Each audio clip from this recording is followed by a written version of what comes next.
Oh, hello and welcome to What Are We Talking About with Jamie Jakes. I am him. What's up, guys? I just needed to get on and talk to you guys about the Colorado TCU game.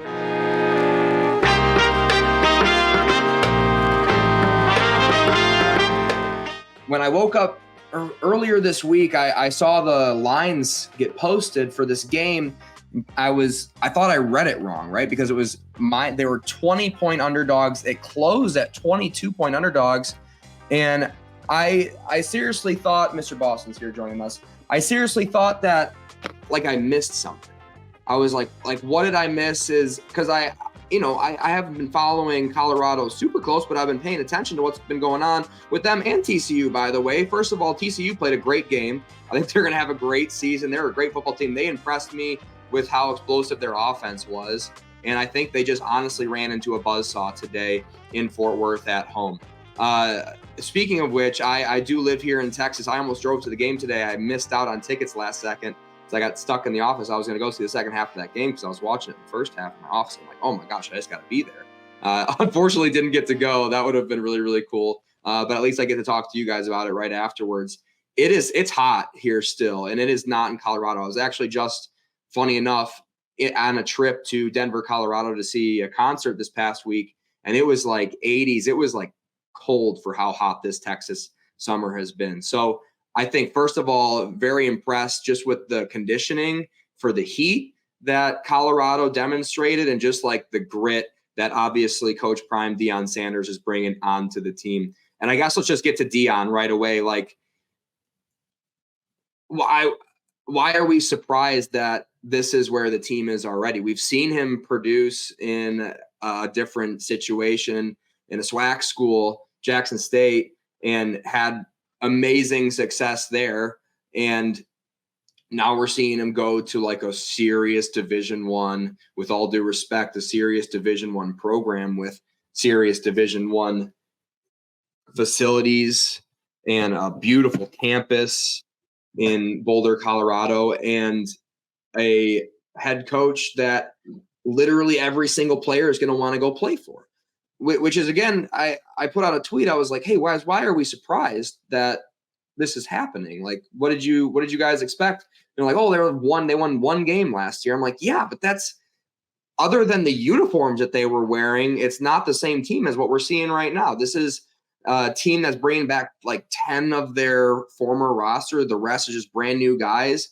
And you don't think you thought Deion's son was going to perform bad at quarterback? Like, I don't get it. The big surprise to me was Travis Hunter, an absolute stud, number 12. I knew they had a guy coming in that was like a superstar corner. I was not expecting it to be like that. I didn't really understand that he was going to play both ways like that at such a high frequency. If that guy can stay healthy, like, man, Deion actually called it the first half of the interview. He got off and he was like, oh man, we missed 12 twice deep. And if we hadn't done that, he'd already have his Heisman in his crib. Like, which just goes back. It's just like, he gets that interception. He takes the ball over to Coach Prime.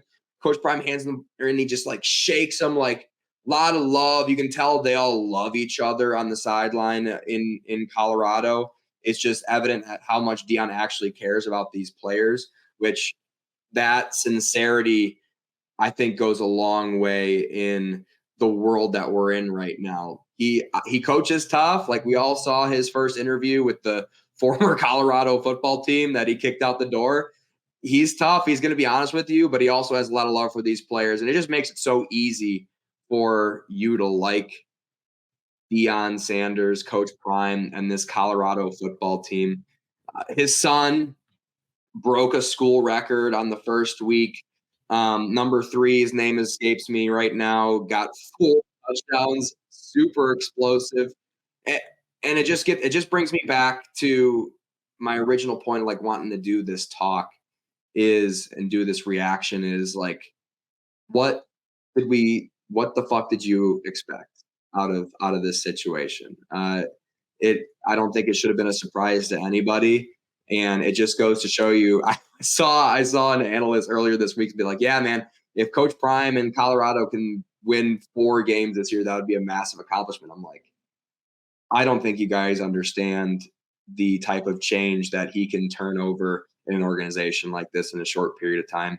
And it's just a testament to good people and good situations getting put into the areas where they're in control, given a lot of power in situations. They can really turn organizations over in a very short period of time. So congratulations to Colorado TCU. I think they're still going to have a great season. Their quarterback looked impressive. I was expecting them to look a lot worse, actually, which is the other half of it. After losing Quentin Johnston and Kendra Miller, Max Duggan, and a lot of guys on that defense as well. I think TCU held their own today, and I think they just ran into a buzzsaw. My name's Jamie Jakes. This is mostly an NFL channel, but I just had to get on and talk to you guys about what exactly just happened in Fort Worth, a few blocks down from where we're recording here in Dallas, Texas. Looking forward to a great weekend of college football. If you're into fantasy football, the NFL, this is primarily an NFL channel. If you want to subscribe, you can subscribe to the channel. Leave me a comment. If you want me to do more college football content, I don't think we're going to have games quite like this that are going to inspire me to talk about college too often.